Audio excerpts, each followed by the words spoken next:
You know what the fuck going on? It's Lil Blood, and I just jumped off the porch with Dirty Glove Bastard. I gave Amy a couple solids, walked away with a script. Hit for a brick, sold the 8, the other 8 I'ma sip. Told Savvy to grab a fat. All right, y'all, so we got a legend, Bay Area legend in the building. Say that. Lil Blood, how are you feeling? I'm blessed, Queen. How about you? I'm feeling really good. I'm excited to talk to you because, you know, I got to watch some of your interviews and you got a story to tell, and I feel like, you know, the youngins now, like, they need to hear from a real one, a real OG. So let's talk about your Lil Blood TV, because I mentioned earlier, like, I'm gonna have to come with it because, you know, you got your own show and everything. Right. So I do want to ask you how that came about for you. Honestly, I had did a couple of interviews, and for some reason my interviews like go viral, like people like hearing me talk. So my team was like, bro, you need to start your own podcast. We need to do a podcast. I'm like, yeah, whatever. And we all communicate via group chat. Mm-hmm. So in a group chat, slowly but surely, Taj, my boy Taj back here, Talking Media, he'll send a picture like, hey bro, I got some mics, bro, I got a desk, and I got the chairs, just like slowly but surely just getting everything. So we were in the studio, we have a compound out in Tracy, California. We was in a compound one day, I think we were just shooting a video or we was doing something, and he like, bro, you might as well, let's test out the equipment and see what it do. So we shot an episode, our first episode with one of my other bros, Yosama. And we shot it, edited it, put it out, and bang, we kept it lit. What would you say was like the inspiration for you starting Lil Blood TV? So rewind, years ago, we used to have this thing called What's Up with Blood and Philthy TV. And what we used to do is we just had a little camera, just walk around, cat out, just catting out. And that shit was big. Like people used to tweak on it, like when y'all doing it again, when y'all dropping it again.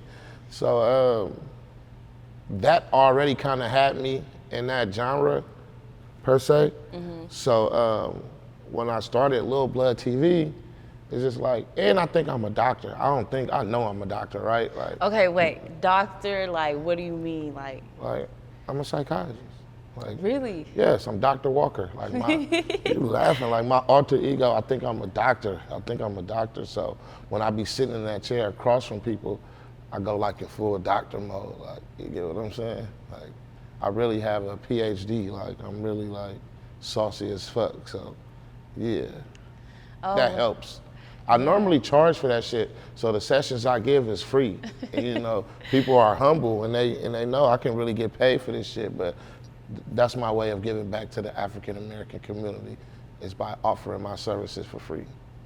And I love that. And just, you know how I told you earlier, I feel like a lot of artists should have their own platform, right. Especially like ones that have been in the game for so long, because now that we have the newer generation, it's like they're looking up to you guys. Right. And the fact that you are using your voice and using your experience to, you know, pour back, like you said, into the community with your platform, I think that's really dope.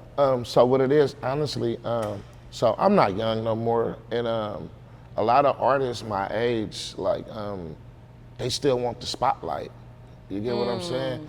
Instead of just, my theory is this: if I put you on, I'ma stay on.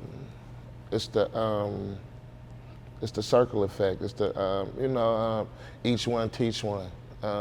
One hand wash the other. So, say for example, if I help you out and you end up landing a multi-million-dollar record deal or whatever it is I help you out with, just out of love and respect for what I did for you, you're gonna reach back and look out for me. Mm-hmm. It's called paying it forward. And as long as I help, you know, eventually the help is gonna come back. So a lot of older artists, you know, they still want the spotlight, they still want to shine. Like, of course we're not doing it for nothing. Of course the goal is to get rich off of it, but you know, lend a helping hand. Don't, you know, it's always gonna be a young nigga world. Like, it's always gonna be young, fresh, hot, new talent. always, no matter what. You just gotta secure what you're doing, you know, secure your bag and focus on your bag. You're not gonna be, it's no retirement plan in rapping. And I don't care who you are, you're not gonna be hot forever. You're not gonna stream and buzz forever. So yeah, that's how I look at it. Each one teach one. Do you feel like social media has played a big part in, you know, the older artists still wanting to be in the spotlight? Yes and no. I think what social media did do that kind of fucked off the music game is so social media, they exploit foolishness. You get what I'm saying? And like a lot of music doesn't have any substance, and social media exploits that, and it magnify that. You get what I'm saying? Like as long as the beat good, you can say dibbity dabba dabba da dooba dabba dabba dibba dibba da, and if it's catchy, boom, you know, it's gonna be a wave. It's gonna go hard. But now, if you come in like somebody like Tupac or something, and somebody that's spitting that real shit, like they're not gonna push that as much as they push. Yeah. You get what I'm saying? So, yeah and no. So some of the older artists just be egotistical too. Like, they be like, they still wanna be young. Like you gotta realize like you're old. Like, and it's not funny. I mean, it's not a bad thing that you're old. Like, look at it as you're blessed, bro. A lot of people don't get to live to be in their 30s. You get what I'm saying? So, right. And then it's like, it's for the females too. Like, you know, bro, if you're comfortable with yourself, like younger females, they attract older men are attractive to them. And what I mean by younger, we don't play with anything in the teens. 18, 19, 20, 21, we don't do that. That's way too young. But you know, the 25s and the, you know what I'm saying? Like they like older men that have their shit together. You get what I'm saying? So. Well, I feel that.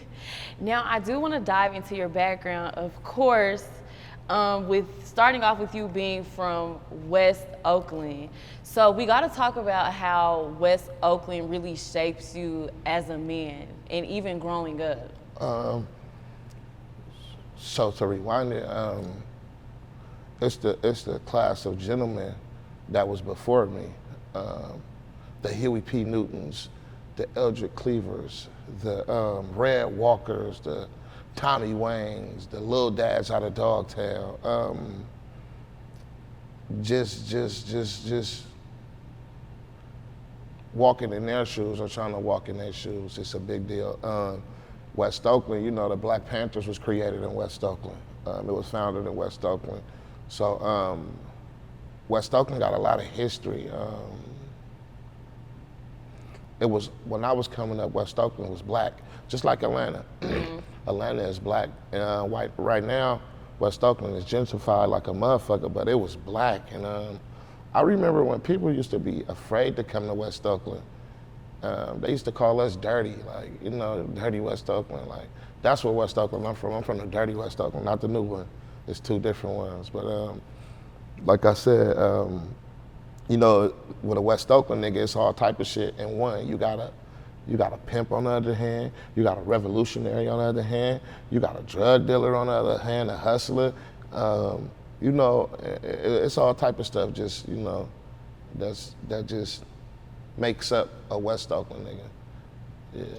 With you, you know, with you being in that type of environment, would you say that it was kind of hard for you not to get sucked into that type of lifestyle? Yeah. So that was just the position I wanted to play, honestly. Like everybody else, you know, you got options. You know, you can go to school, you can do this, that, and the other. You don't have to jump off the porch. You can, you know, do whatever you want to do. But I chose it because I was infatuated with it. You get what I'm saying? Like, I liked it, the fast money. I looked up to the hustler on the corner. Even like the dope things, we call them knocks. Like, they got some of the coldest game in the world. the conversations I done held with them. And there's a lot of them now that, you know, that fell by the wayside, but when I was coming up, they was balling. They used to give me money to go to school and shit, and just by them, just wrapping their arms of protection around me and giving me so much game through the years. The game I didn't learn from them didn't save my life on many occasions. So yeah, my environment played a big part and it sucked me in, but like I said, it was by choice, not force. Now, you know, like you said, you know, they're giving you money, they live in like, it's the fast money, the cars, like all of that stuff. When you actually like stepped into the lifestyle, were you like, dang, like I didn't know this is what really happens, or were you so used to it that once you got in, you was just like, all right? It's like I just knew, because I have older brothers and shit, you know, and I study people, and it ain't like one day I just woke up like, oh, I'm off the porch, I'm in the game. Like, nah, it was like I was introduced, you know? Like introduced. Okay, let me give you an example. You know how when you buy a fish at a carnival and it's in that bag, and you know, you don't just dump the fish into the water, you put the water in the bag and you just, the bag in the water, you open it and the fish just gradually, you know? That's how it was for me. I was just in the water and I gradually did what I wanted to do. You know, everybody was in the game. My mama was in the game. My dad was in the game. My brothers was in the game. And in a sense, my grandmother was in the game because she knew what they were doing and she was accepting the money. So. Yeah. Yeah. Now, overall, how would you describe your upbringing in West Oakland? Beautiful, beautiful, beautiful. We had it rough, but we always had enough. So we never went without. We never went hungry, I could tell you that. We might not have had all the Jordans and the Nikes and shit like that, but my upbringing was beautiful. I wouldn't change it for nothing in the world. Like kids these days, they don't understand, or they haven't had the privilege of playing football in the middle of the street all night long, doorbell ditch, walking all over the neighborhood, walking all over West Oakland, just the love. Right now it's too much violence and nobody want their kids doing all that shit. Yeah, when I was watching one of your interviews, you had stated that like the new generation has no respect for life. No, not at all. And I really wanted you to dive into that perspective. Okay, so let's talk about social media again, the internet in general. So being that you have the internet, you have access to a lot of information, whether that's good information or bad information. We use the internet for what we use it for.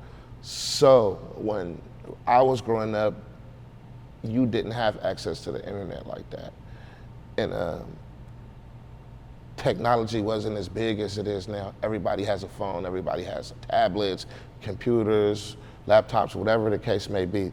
My role models growing up, where we was going to school, we heard of the Langston Hughes and the Marcus Garveys and people like that. Our role models and shit, besides the people on the corner, were like professional athletes, and we had shit we did as a family. Like it was only 1 or 2 TVs in the house. We sat down and watched Bill Cosby together, Family Matters, just different sitcoms, you know, that teach you about love and family.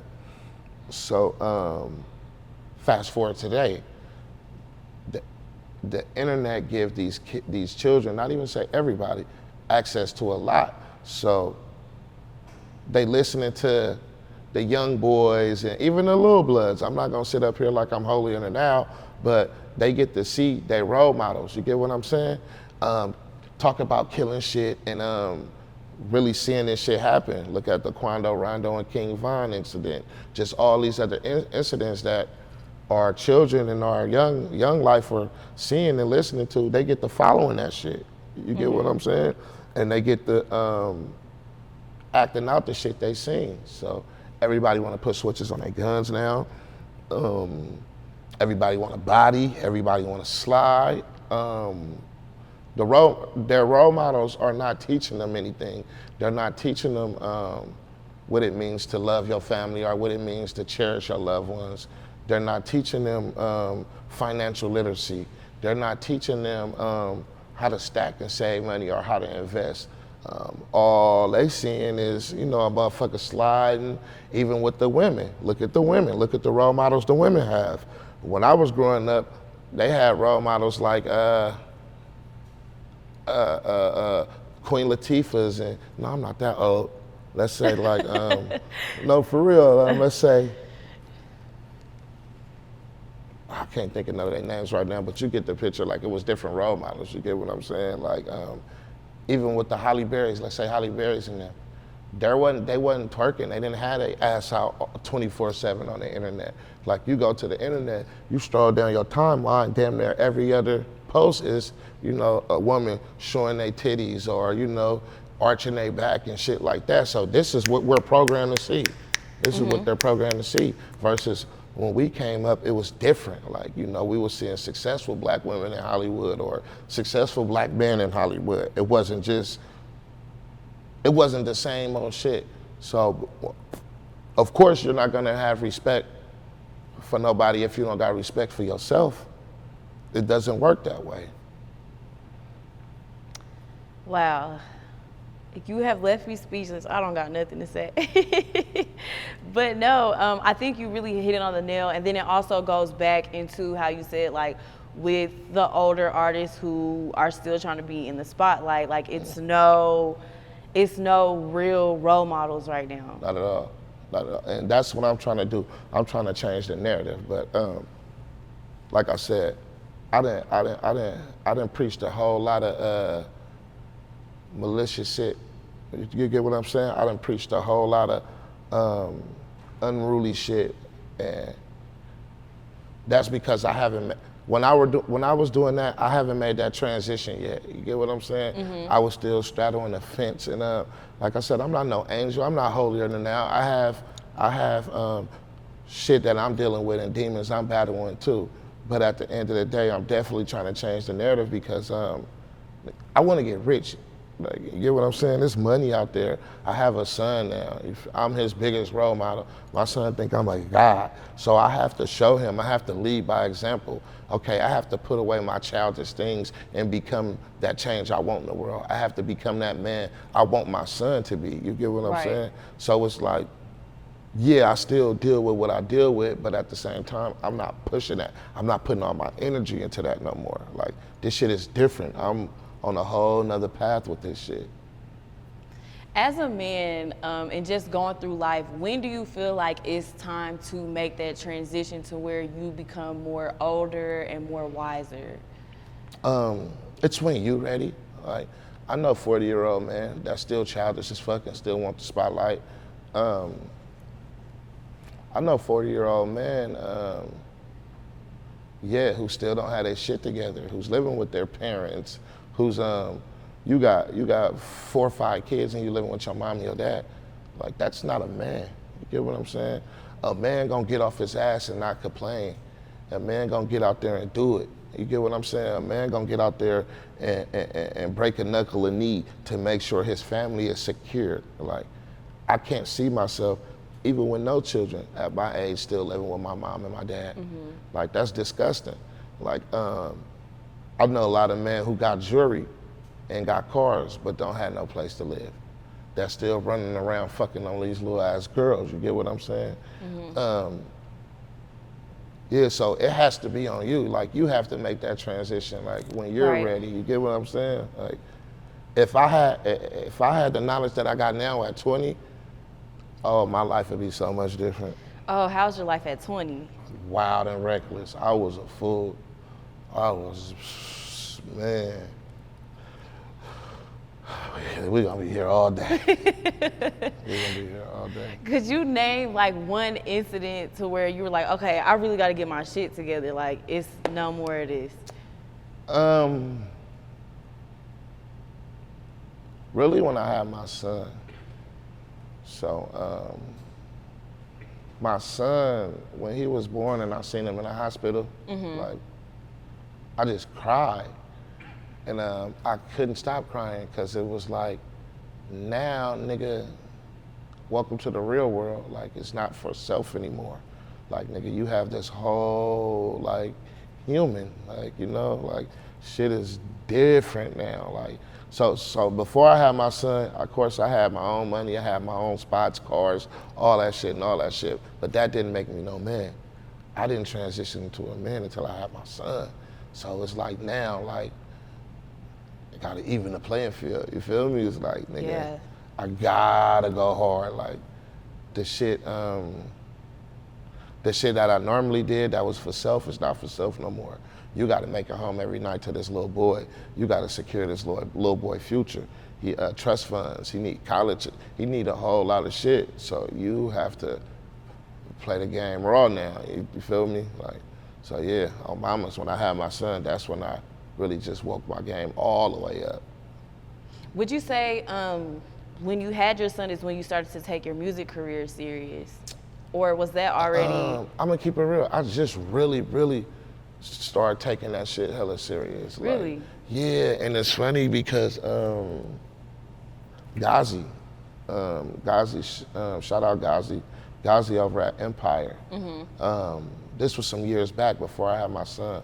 We were all at a studio session, and I was high as fuck, and he said, Lil Blood, like nigga, you're dope as fuck, like you're one of the dopest, like get your shit together, bro, and you'll be out of here. So mind you, I'm not worried about that rap shit. Like I am, it's just something I'm doing, but I got motion. I'm getting it out of the bitch. I'm doing this, I'm doing that, bop, bop, bop, bop, boom, boom, boom, boom. So it's like, yeah, I hear you, but you know what I'm saying? Like that shit slow motion for me right now.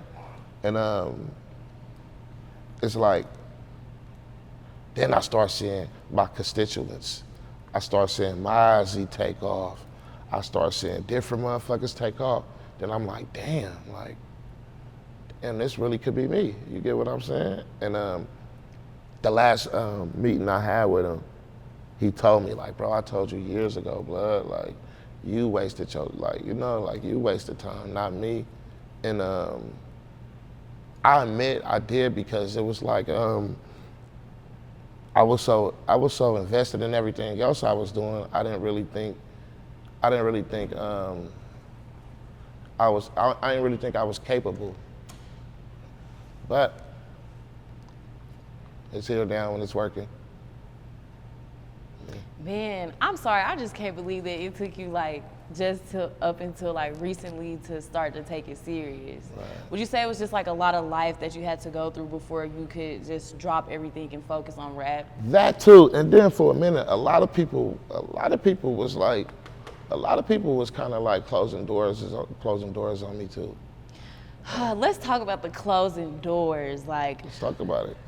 So whenever you have a closing door on you, how long would you say it took for you to realize that it's not rejection, it's actually redirection? That's a good one. Because I never looked at it like that. So you'll have to be in my shoes to understand me fully. And that's nothing that you'll ever understand about me sitting on this platform, because mind you, we're having a conversation for the masses and not a personal conversation. Like, we're not building. So in order to fully understand me, you'll have to get in my head. We'll have to build. You get what I'm saying? We'll have to transfer each other's energy. But yeah, people was doing a lot of stuff, bro, because I believe in what I believe in and I stand firm on it. You get what I'm saying? I'm not a follower, I'm an alpha male. And a lot of times when you're not bending over backwards or being a follower, and you know, these gatekeepers, they can close gates and you know, they mingle with other gatekeepers and shit be different. So me, my team, my bro, we had to create our own lane and we stood with it. Like we stood fast in it. And now, all the people that didn't like my posts or wasn't fucking with me, like, they're trying to come home. Like, they're trying to cross this bridge. And like, it's crazy how shit doing a 360. It's crazy. But You know, we stayed solid. We didn't talk about nobody. We didn't ride nobody else's wave. We did us. We stuck to what we believed in. And all praises due, it's starting to work for us right now. Right. Yeah, so it's definitely starting to work. Definitely. You see, look where I'm at. I've been in Atlanta for 3 days working. You get what I'm saying? Right. So, yeah. Would you say that whenever you did get closed doors, would you say that after experiencing that, it was hard not to go back to past ways? No, ma'am. No, ma'am, because I just knew it. I just knew it was gonna be. And then it's like, it's the people you got around you. Like, you know, they encouraging me. Like, you know, bro, watch, don't trip, bro, watch. We gonna do it. Like, we gonna do this, watch.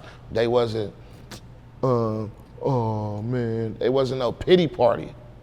It was, fuck that, we gonna do it this way. Now that we see how they do it over here, we gonna do it this way, you know? Like, yeah, it's, like I said, it's starting to work. I'm not gonna count my eggs before they hatch, but these motherfuckers starting to hatch. So yeah, I'm feeling good about the future.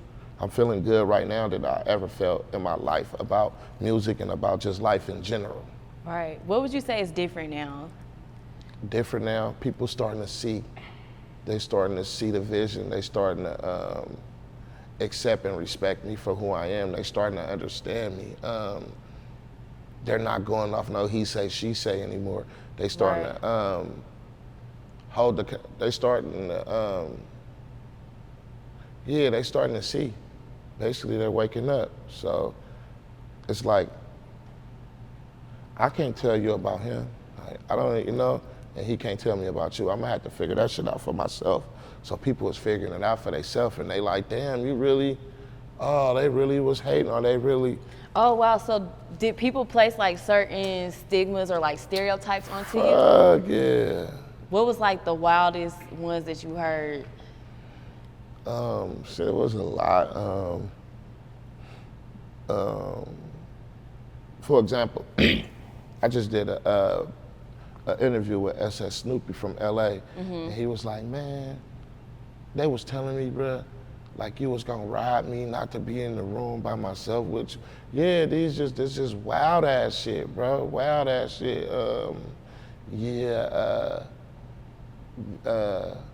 That I be DMing niggas, bitches, and fucking my friends, bitches, and all type of weird ass shit, which never have I ever did. Like, nothing, like I'm not guilty of nothing, fucking with none of my friend women, like none of that. It's just, you know, I rap about certain shit, like, and I'm like hella toxic, that's what females say.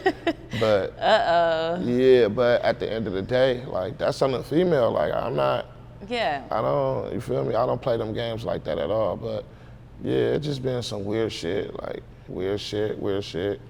It's just mainly just don't fuck with him. Like, he ain't cool, just don't fuck with him. Wow. And then talking to you, like, I'm like, you real cool. Like, you got a lot of knowledge. Like, yeah, but like I said, it's just this. I'm not no yes man. You get what I'm saying? And people be wanting yes man around them. And nah, nigga, fuck that. Nigga, that shit weak.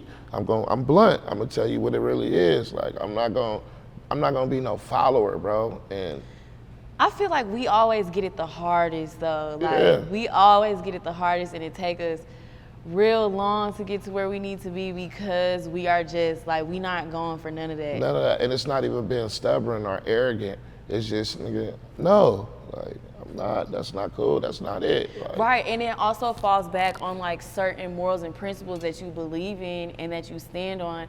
And a lot of people don't understand that because they wasn't raised on a lot of the morals and principles. So it's like, you know, you just can't be a yes man because, you know, in the real world, like in real life, you can't do that. Right. Like, you know? Right. So yeah, that's, oh damn, we having like a full. No, it's good. No, but yeah, so I would say with not being a yes man, it's like you really catch all the hell. That's hard. And then too, I deal with a lot of like female artists and shit, right? And they really be opening up to me like, bruh, like you never try to put your dick out on us. Like, and it's crazy because people will DM me or they'll see me with a certain female artist. Oh, I know you fucking her, bro. Her pussy good. And nah, bro, like that's, like what am I gonna get out of that? Like that's little sis, like what am I gonna get out of that? And they all say the same shit. Like, man, niggas be acting like they wanna work and get a bitch in the studio and, you know, try to pass weed and alcohol. Nigga, bitch done been in the studio for an hour and a half. Ain't no beat came on. Like, you know what I'm saying? Yeah. I'll be staying far away from that. Look, I'm trying to put you in position. Like, you know what I mean? Woo, wop, wop. Let's exercise each other. Let's figure it out. Like I said, each one teach one. And I figure if I help you get on or whatever the case may be, I'm gonna help you with, you're gonna return the favor. Cycle. Wow. So with you coming up in music and just like being in the music game for a minute, what would you say were some certain lessons that you learned? Lessons that I've learned. Oh, this is a good lesson. Rap friends. Leave that there. Don't develop no personal relationship with these niggas. If you don't know these niggas, you don't know them, keep them at that. Do music, do not allow them in, because I'm one of them niggas, I wear my heart on my sleeve.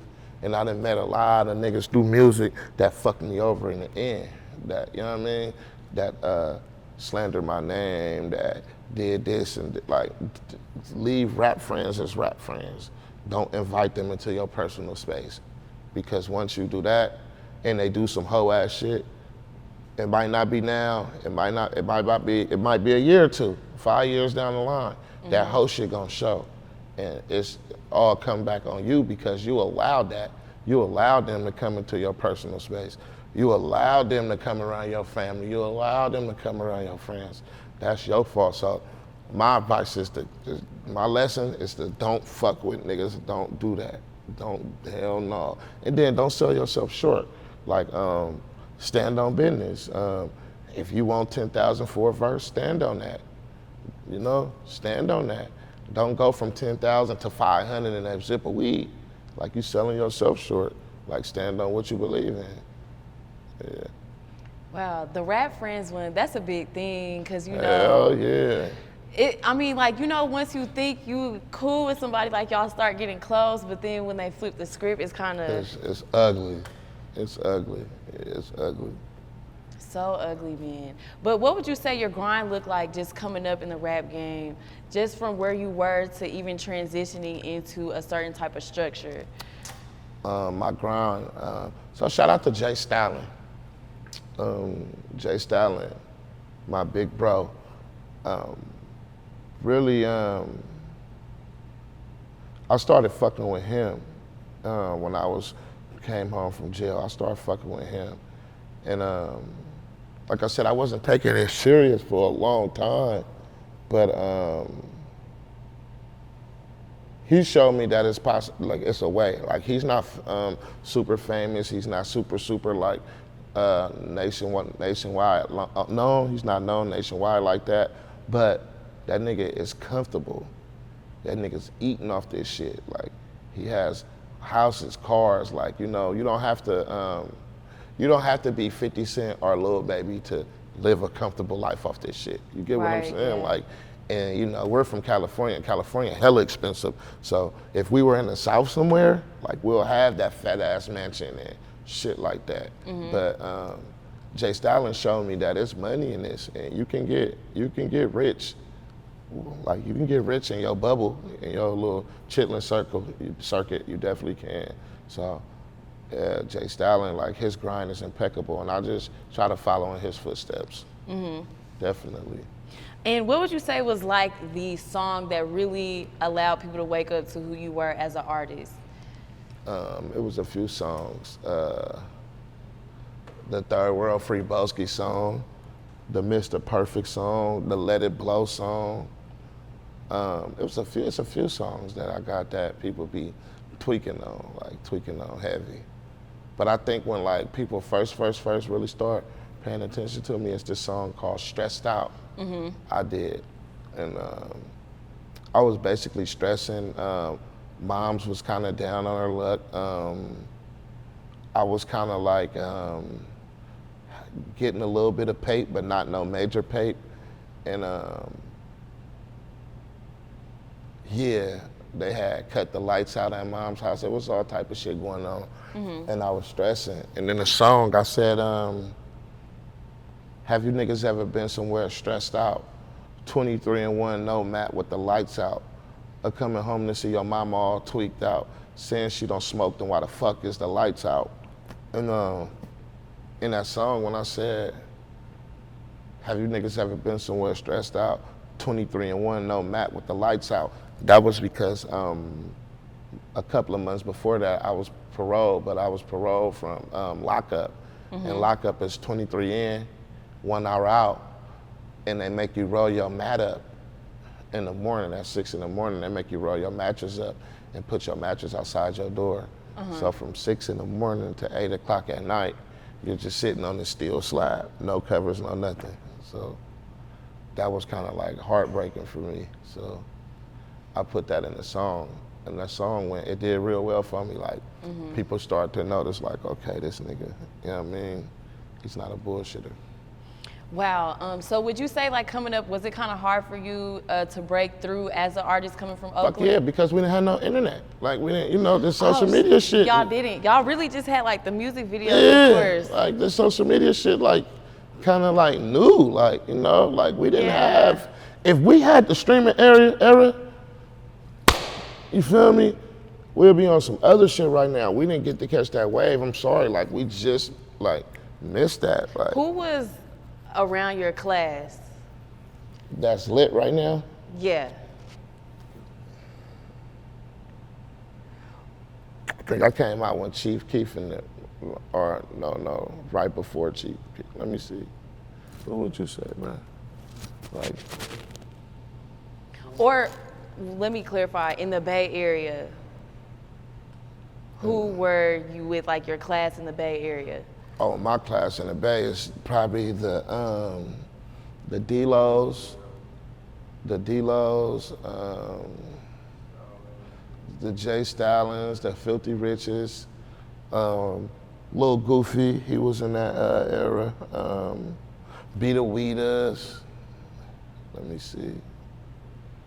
Moses Musics. Who else was in that class? Sleepy D. Yeah, it wasn't really, like I said, we kind of like missed that streaming. We kind of missed it, yeah. Definitely. Because we was more like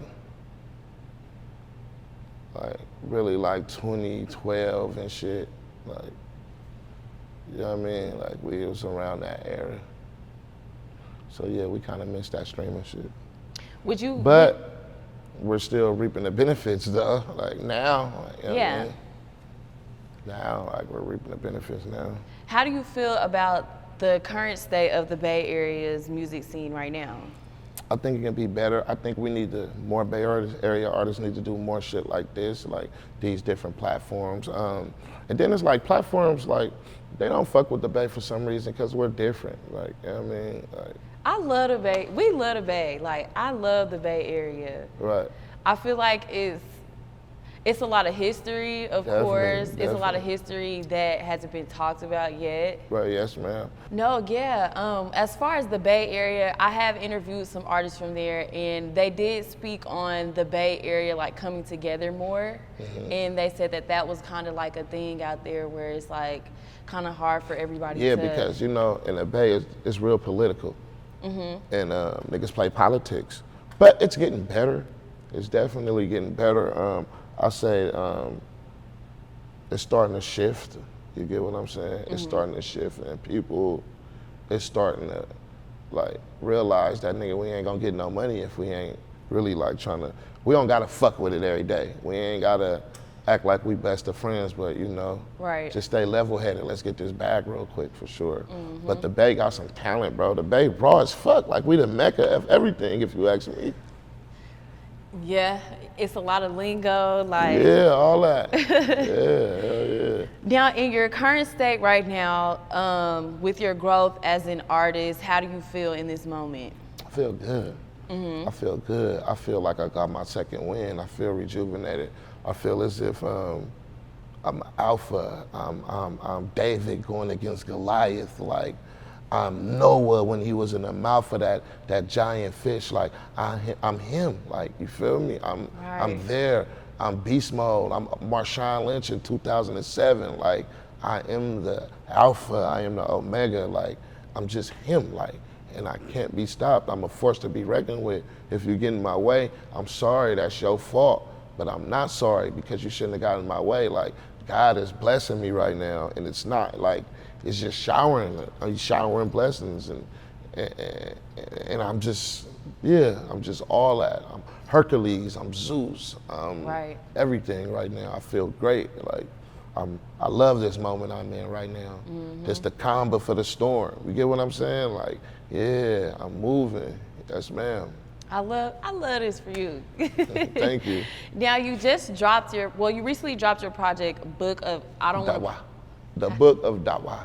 The Book of Dawa. Yeah, the Book of Dawa. So talk about that meaning and just what this whole project meant to you in this moment. This project to me meant everything. So the Book of Dawa, Dawa is a Swahili word which means medicine. I named it the Book of Dawa because, like I said, I'm Dr. Walker, and this is the book of the mix. This is the book of the fix. And the album, to me, it was fun. It was fun recording, and it means a lot because it's like one of my first projects that I actually got a little help on. It could have been better, but I'm respectful for it. But it's doing good. Like, a lot of people love this album. They saying it's some of my best work, and like I said, it's fun music. Like, it's a little bit of everything on there. You got that gritty trap shit on there. You got that turn up party function shit, that toxic shit on there. You got that spiritual shit on there. Like, the Book of Dawa is a collective of great music. You feel me? The production is great. Everything on there is great. Like I said, I'm in a different bag right now. Like, I'm in a totally different bag right now. And it seems like anything I touch, it's like I got the Midas touch, baby. It's turning to gold. Like, anything I touch. And as long as I stay in this mind I am, as long as I keep all them negative energy and them negative people away from me, I feel the sky is the limit. And if you listen to the Book of Dawa, you gon' hear it. Like, okay, Blood not bullshitting. Like, he on his shit right now, for sure. And I'm about to drop the deluxe.